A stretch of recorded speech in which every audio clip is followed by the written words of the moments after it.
just how hard I press, how light I press. If something is lighter than the page, then the harder you press, the lighter and more popped it's going to be. And if something is darker than the page, then it's, you know, going to get even a lot darker than perhaps you intended from the beginning. So I'm starting to have fun a little bit with this sky and creating different nuances of color up here. Now, you do want to work the holes, so even though I have a pretty good idea below of where my color fields are going to be, I also have to be kind of careful not to get so involved up here that I, don't figure out whether it's relating to what goes on below. And I think there's the danger that it will not relate, and I need to be careful of that. So I'm going to do a little bit more up here.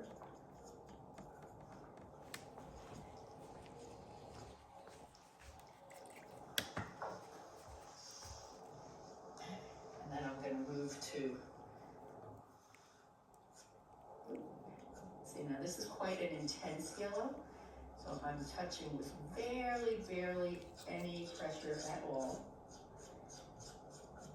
which allows me to kind of glaze over an area rather than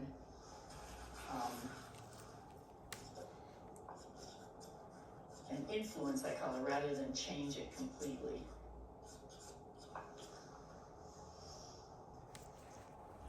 going to go on to my little mountains now.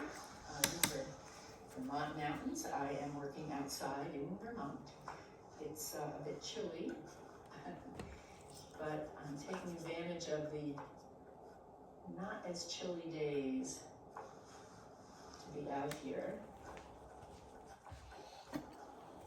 Full disclosure, I do a lot of indoor painting in the wintertime because I'm not that happy to be outside when it's super cold, but it's not super cold today, and it's also not that sunny, but it's a beautiful view, and therefore I can have some fun with that. I'm kind of liking that sky. It's creating a certain amount of drama. I've got a fun thing happening here, and it's actually the color of the paper coming through rather than having any pastel. And see what happens. I'll try to not change that too much. Alrighty, moving down. I do tend to work from top to bottom, and notice I keep testing to see how dark or light something is. As things get closer, I want them to be a little bit darker. That gives me some atmospheric perspective. I love that atmospheric perspective expression. And all that means is I want things to recede well as they go back. And give me that sense of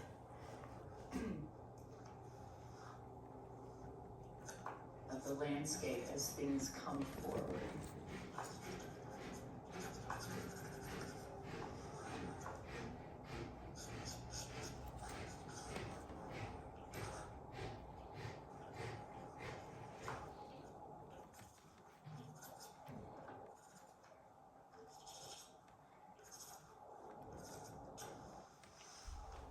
One of the things I truly do, I do love the immediacy of pastels, and the quickness. You can do so much in such a short amount of time with a pastel that is much harder to do with an oil painting, not the least of which is just even the setup. Like, all I had to do was open it up, here it is, everything's out and ready.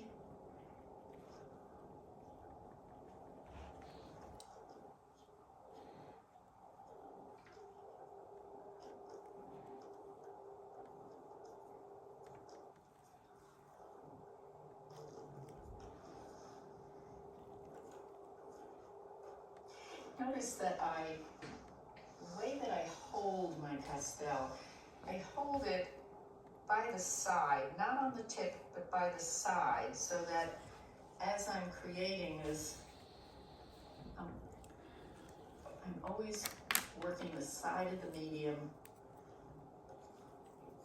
and that allows me, first of all, to get a little bit more out of each piece, but it also allows me to work with drawing more or less from my shoulder rather than, say, from my wrist. It's much more, your scope is much more about working from my shoulder. I have a lot more freedom of movement, and my strokes, therefore, can be more interesting as well.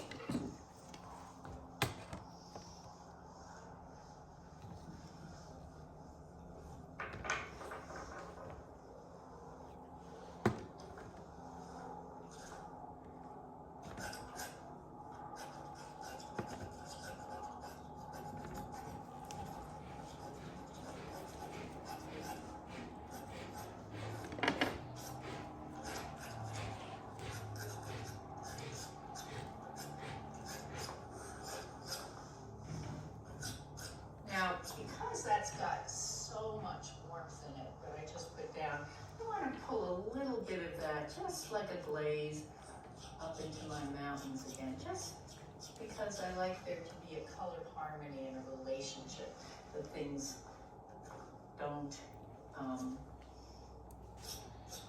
become disjointed from each other as much. And that's one of the other things about working the whole, the idea of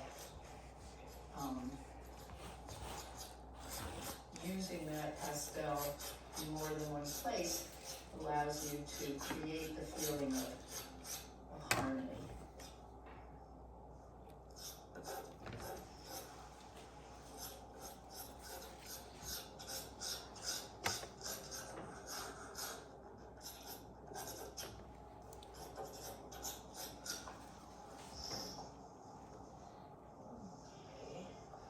Now, a lot of times, it's really beautiful to create color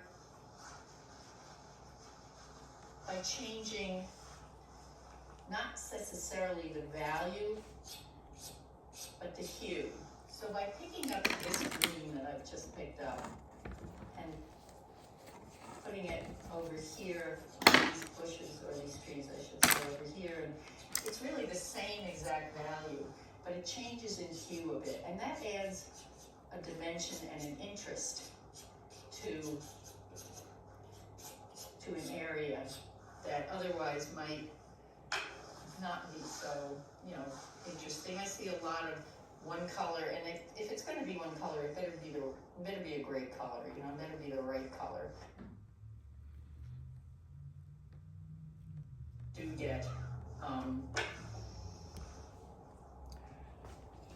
boring picture. You want to have a little bit of. This is a little bit light. I think I need to go with something a bit darker, but I want the intensity of a brighter green happening right here.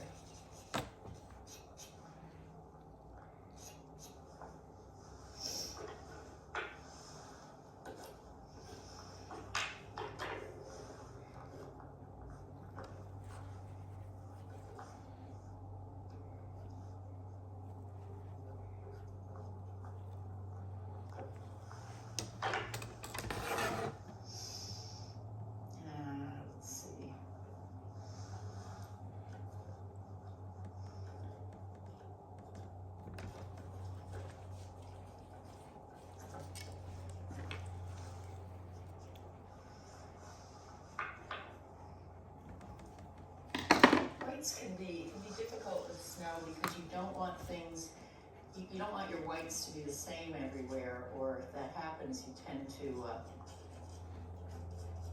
negate, again, that wonderful feeling of distance. And so I've got some snow happening here, the edge of the road,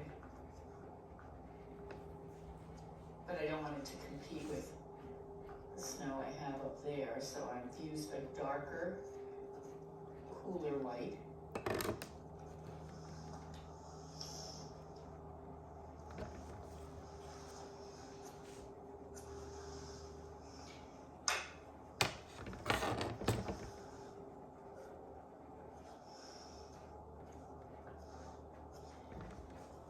And the other thing is I don't try to necessarily copy color that I see. I much rather create a more interesting color than what I might see. But I have to know that the values work, so I can't just pick up any color. I've got to make sure that I've got color whose values will definitely help create what I want, what my picture is going to be, so that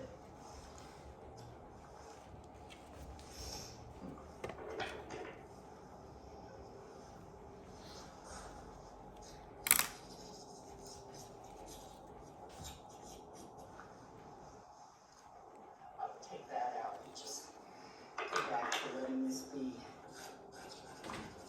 a little more amorphous in terms of trees. But we'll give it some direction pretty soon, or some directions, maybe not the word,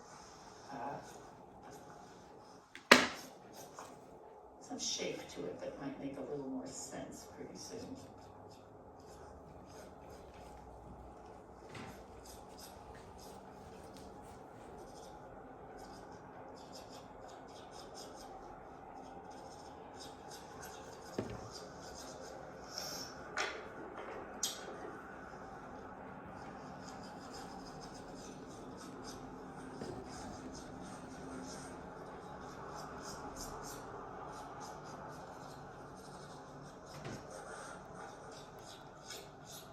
Standing back is so important. So when I teach this concept of like the 4 S's, which I did not come up with as an expression. I had a student who said it many years ago, and I really like it. It works well in terms of describing. So basically, it's that I squint as I start in order to simplify. So I squint to get rid of all of the reflected lights that are not important, that there are that many today, but they can be. And I do that in order to simplify. So that's my second S. I'm simplifying what I'm seeing by that S,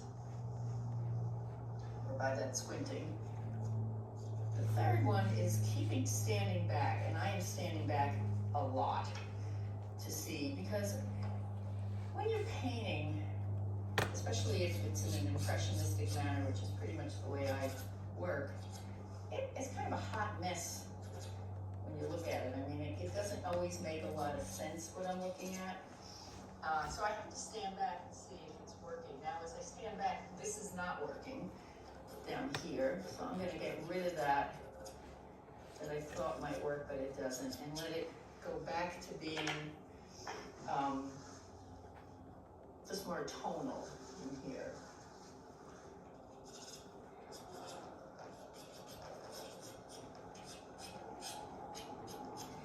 And then we have our most important S. After we have our simplify, squint and simplify, stand back, and the final S is stopping. Just stop. A lot of times I think we really overwork things because we take it, we're constantly making sure, oh, is it right? Is it perfect? Is it, and sometimes we lose what we saw in the beginning by doing that. Now that doesn't mean you shouldn't work things to the degree that you want it to be. Of course you should, but it does mean that sometimes you have to stand back and recognize when something has said all it needs to say, and that's kind of the way I describe it. As it says all it needs to say,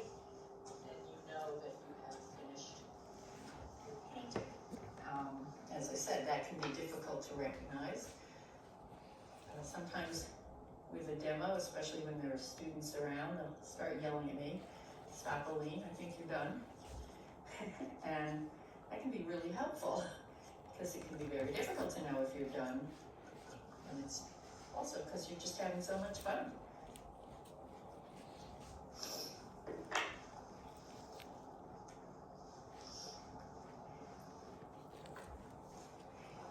Sometimes I like to use a slightly harder pastel for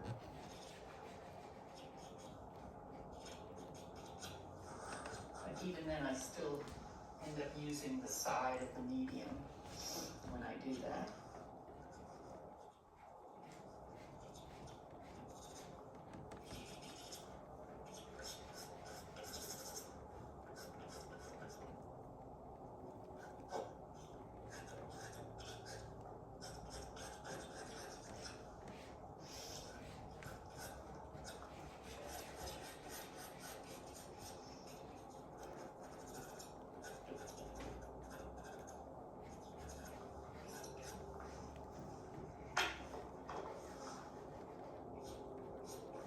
It's nice to have a little area to put your pastels while you're working so that you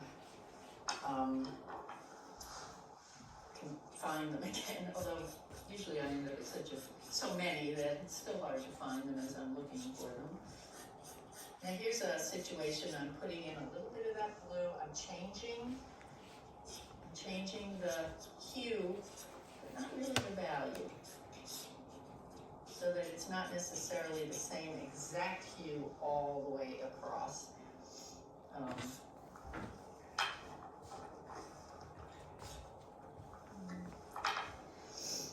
Let's see.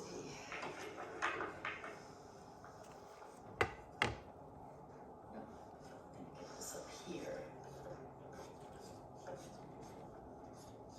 So you can see that now I've gone back a little into the sky. As I said, it's not entirely finishing an area and moving on to the next, but often seeing what an area needs as you finish more and more of it.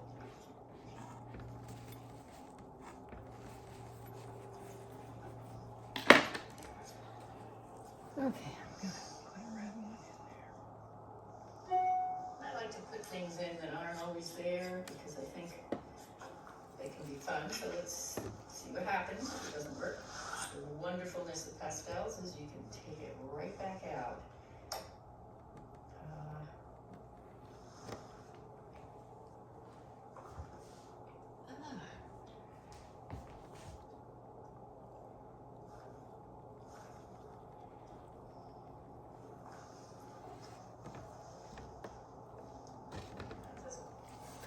And I would say that's not working too well, so I am going to take that pretty much out.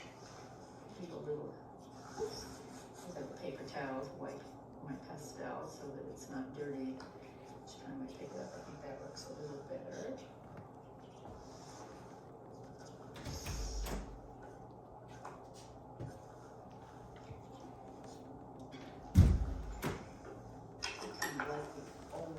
Up here of these darker clouds. As I said, it's not a very sunny day. Sometimes the skies can be a lot of fun when it's not that sunny.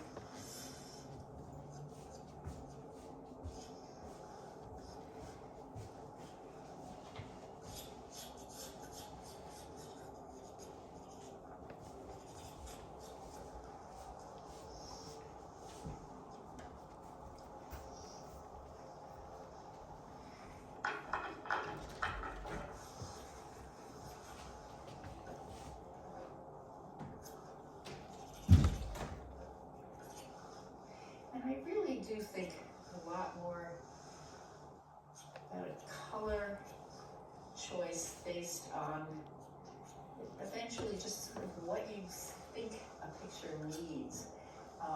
That can be tough because it's not a copying. I'm not copying what I see. I'm being inspired by what I see. I'm thinking, well, I like those shapes, and I see some color that's kind of maybe there, maybe not that much there, but I want to put that in.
I think I need something much darker down here, so I'm going to get a darker green. And it's a dark, but not very intense green. It's kind of a nice,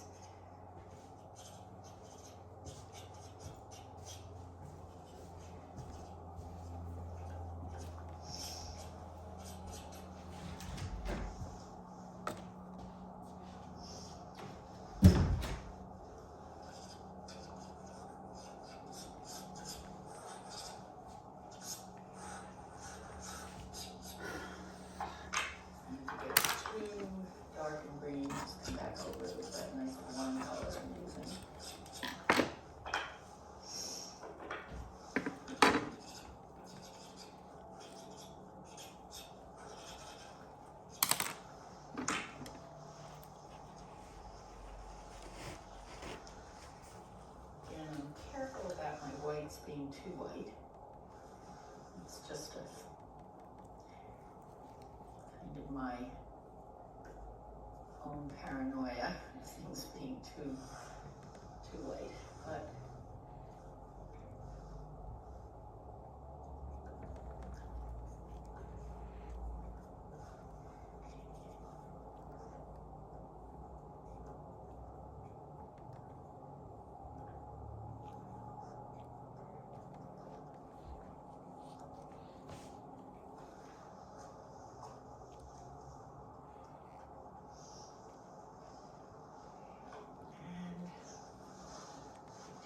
those birch trees. One of the things that is really nice about working with squared off pastels is those nice edges where I can just kind of hit things up. That's a little too light, lighter than I wanted it to be. So I'm going to go to the same shape. Okay, same kind of shape, but a little bit cooler, a little darker.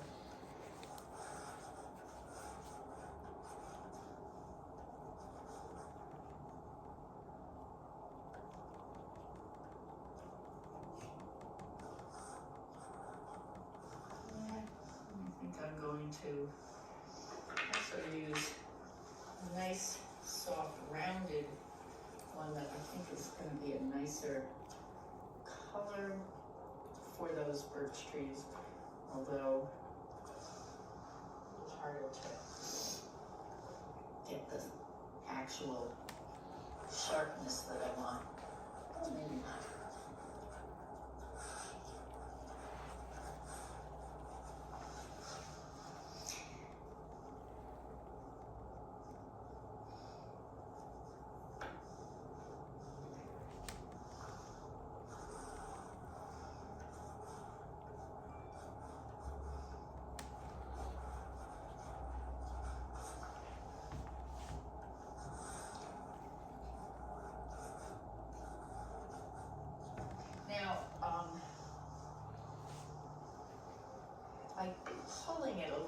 it picks up a little bit of the color underneath, and you want that if you don't want it to be quite as light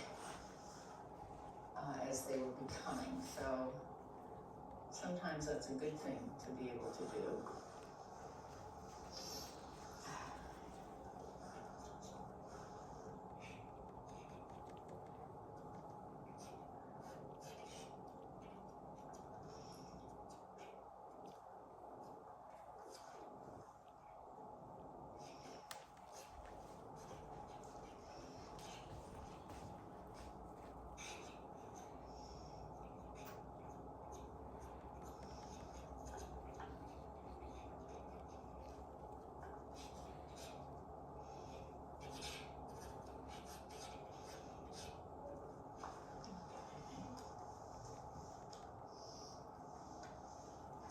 Get a few little hints, some snowfields back here.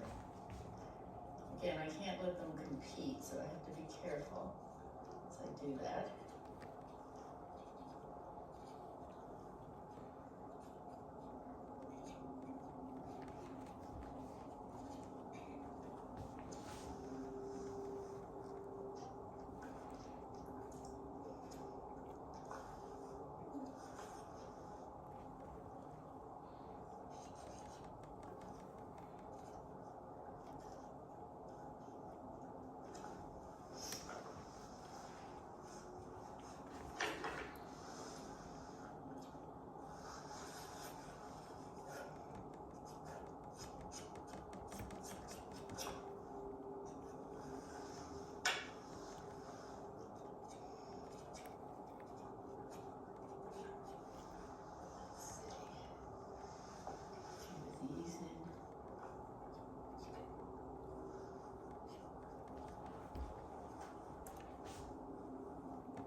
My little piece of interest back here, which is this snow field, which I think is not quite doing what I want it to do. I'll work on that a little bit more.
Done with this, I believe, so let's see.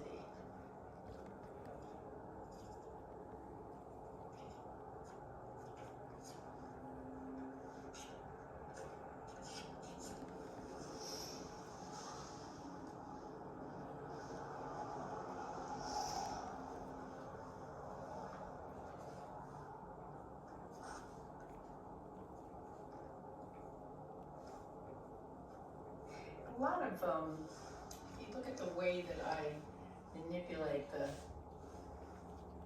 pastel, you'll see that so much of it has to do with moving things around. That's why it's so important that I work with the side of it, because that way I can really change my strokes, and I like being able to do that.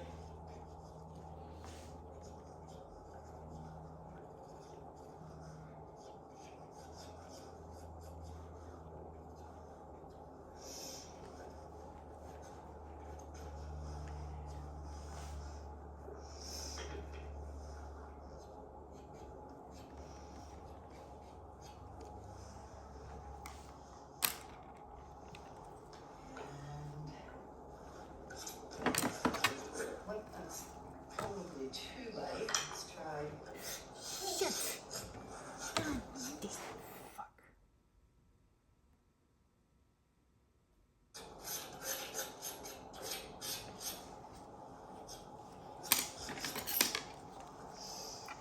Hi, I hope you've enjoyed watching my video as much as I enjoyed creating it. I did go to a friend's driveway so I could set up without a lot of cars around and without any danger of being hit by any of those cars. And I was very fortunate she had that beautiful view of the mountains. Thank you again for watching.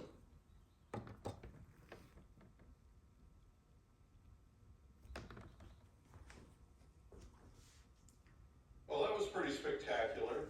Now you have a feel for pastel if you're new to this. Thank you, Aline.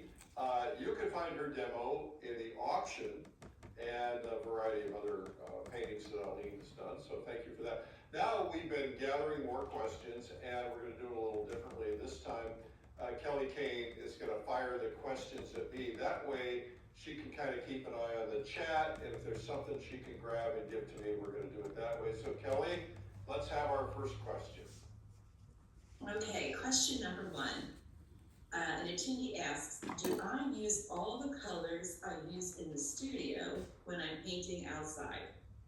Well, it depends on how many colors you use in the studio, doesn't it? I think that as an early stage painter, I think the best possible thing to do is to learn how to paint with three colors in white, right? A yellow, a red, and a blue. That's what Kevin McPherson does. One of the greatest painters alive today. That's what he's always done, is he's always just used those three colors. You can get essentially any color from those three, and you get this color harmony, which is spectacular because they're all in each other, so to speak. The minute you add more and more colors to your palette, it complicates the color harmony issues. Now, I have, if you've ever seen my studio, I have 1,000 tubes of paint in my studio, but I have a standard number of colors that I always use no matter what. When I go outside or not, I always use those same colors, and I pretty much standardized on them. And I always put them in the exact same order on my palette because it's like a piano keyboard.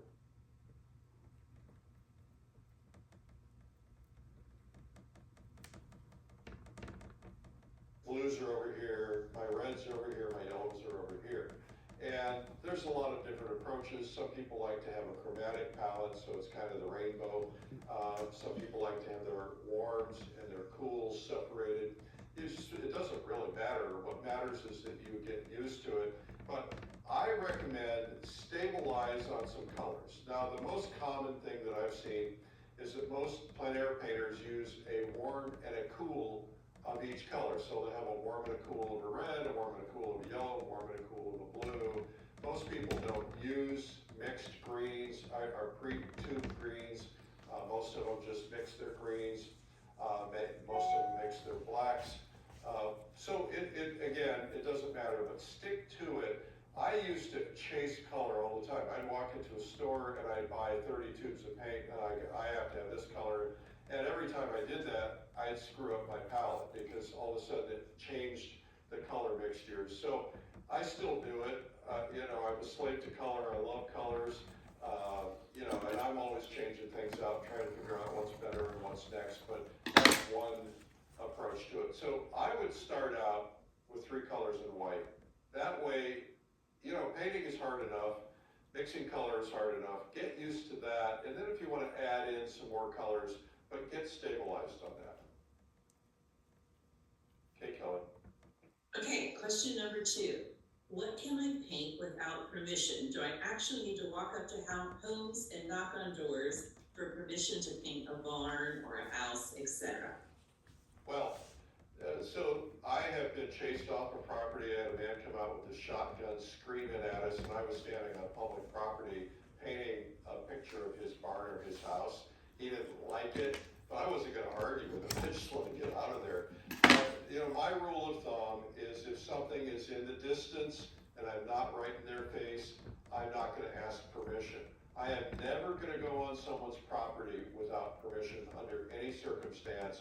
I stay on, you know, the roadside, in the berm, so that I am, making sure I'm not violating anybody's property. If I wanna walk onto somebody's property, I will go up to the closest house, I'll knock on the door, I'll introduce myself, I'll ask.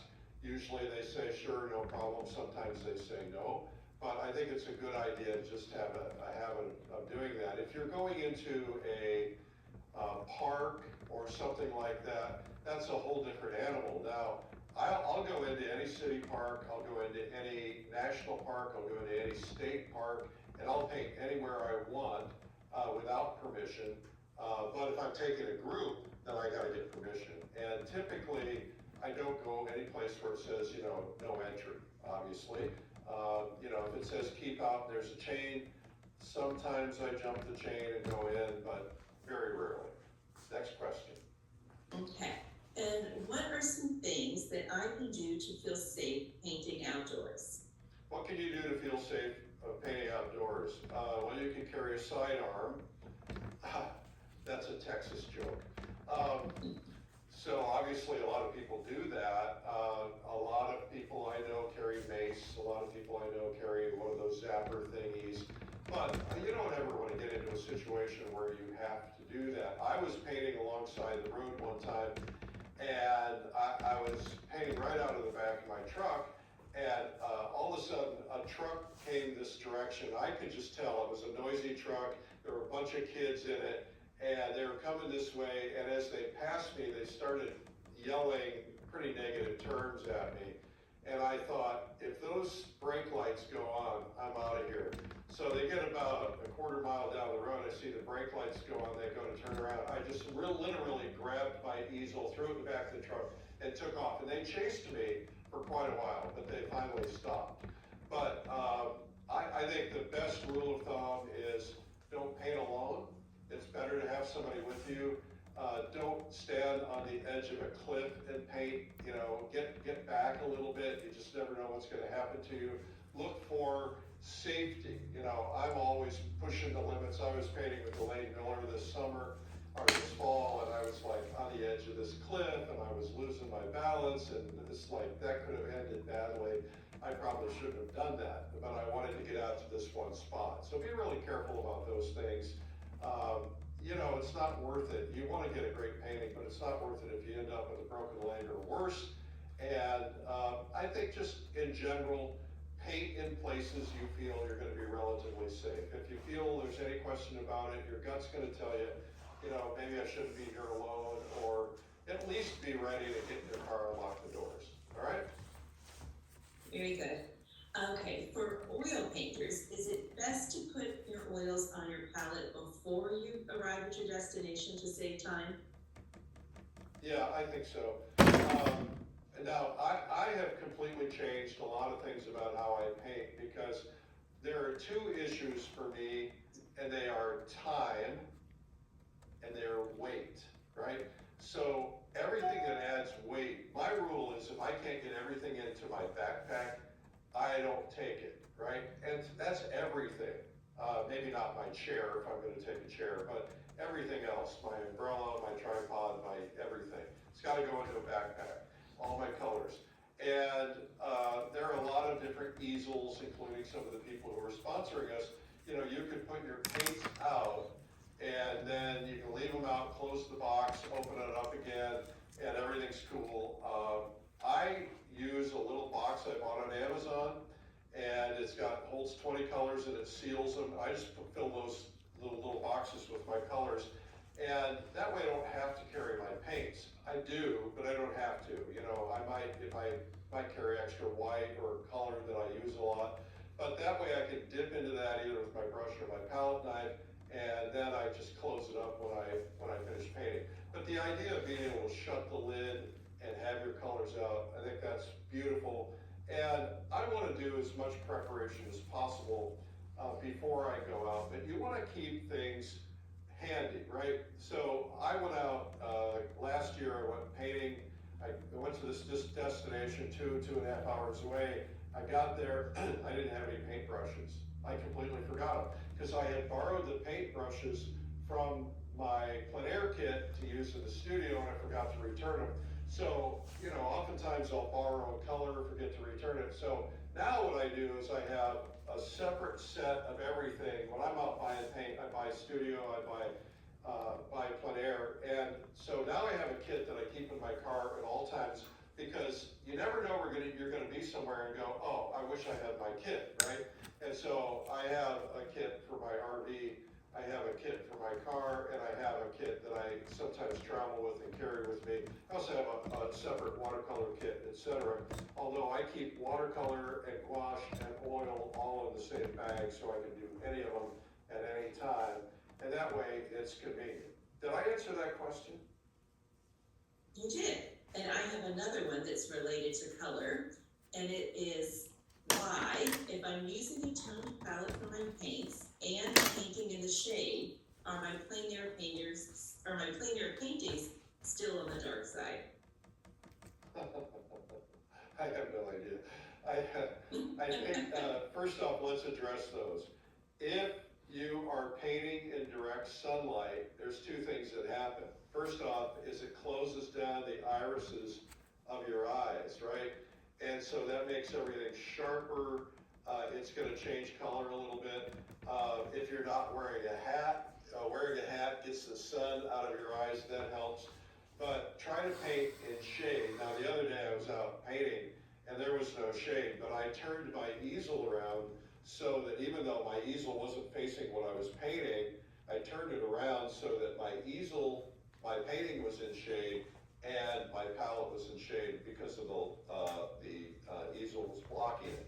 And so you can do that. If your values are still off, then something else is wrong. And it's probably just because you need to study your values a little bit more. Okay, and the last question I have is, how can I find a group of people to paint with? All right, to find a group of people to paint with, first off, if you're on here today, this week, you can go in, you can click that little eyeball up in the corner, and you can go to the search bar, and if you want to put in Austin, Texas, or your state, or whatever, you can find people in your state. This is a good way to connect with people.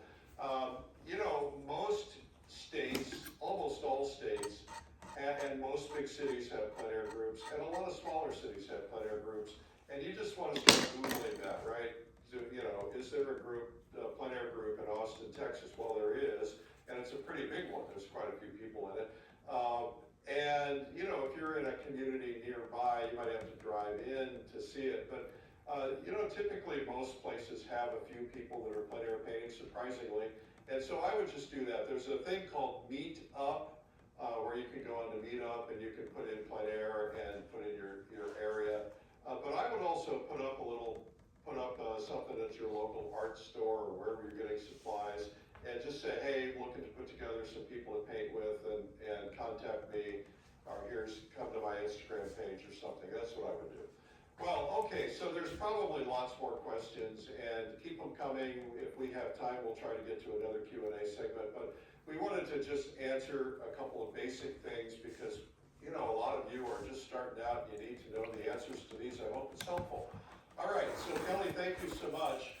Now I want to introduce our platinum sponsor, Cheap Joe and Cheap Joe's Art Stuff. We want to thank them for being with us at Plein Air Live. Here we have Julie, who has a 2-minute art tip on how to plein air paint when the air isn't warm.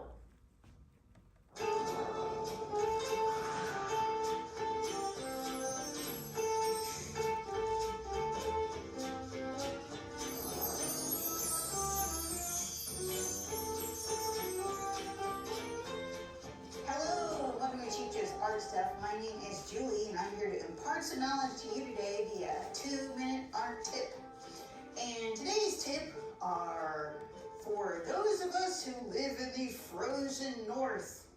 For those of you that are itching and got the Jones to go out and do some plein air painting and may have several more months to go before it actually gets warm, but you just can't wait, I got some tips for you today. Now granted, plein air painting is one of those for not the faint of heart. You have to be organized, you have to be together, and you have to be patient, and also you have to be kind and okay with being subjected to the elements. But if you just gotta paint outside, you just can't wait a minute longer, I got something that may help you out. One is that you may have some trouble, especially if you're like in watercolors and stuff, with your wash water getting really, really cold and your watercolors being not activated quite right.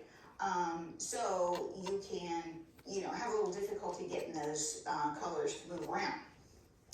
Fear not. Gotcha. See these little hand warmer things? These are perfect. These are air activated. They are safe and they are natural, and what you can do is you just basically pop these open and set it under your wash water and another one under your palette, and it can make a marked difference in the temperature of all of your material while you're working outside. This also works for acrylic as well, and it is a fantastic way to kind of keep everything flowing the way you want it to go. Now here's this one. Yeah, a flask. Not just for you, but for your art materials too. Now this one has some vodka in it. Now why am I telling you about this? Well, because vodka doesn't freeze exactly. So what you can do is you can, as a watercolorist, sub your wash water for vodka and it won't freeze up. The thing that I will tell you though is that I would actually advise that you actually just add some vodka to your wash water, because it provides enough alcohol in there to keep it from freezing, but doesn't affect the performance of your watercolor. I'm a little bit of like not that much outdoorsy in the cold. It really don't get cold at all. So I can tell you that, like, I don't try this often. I know some that have, and I have it in good authority. For instance, Edward Wilson, on his expedition with Robert Scott to Antarctica, used this method for his watercolor painting that he did. Sadly, they died, but the watercolors turned out great, and yours can too. For those of you who are interested in doing acrylic outside, the same basic method can be used again. I would put just a little bit of vodka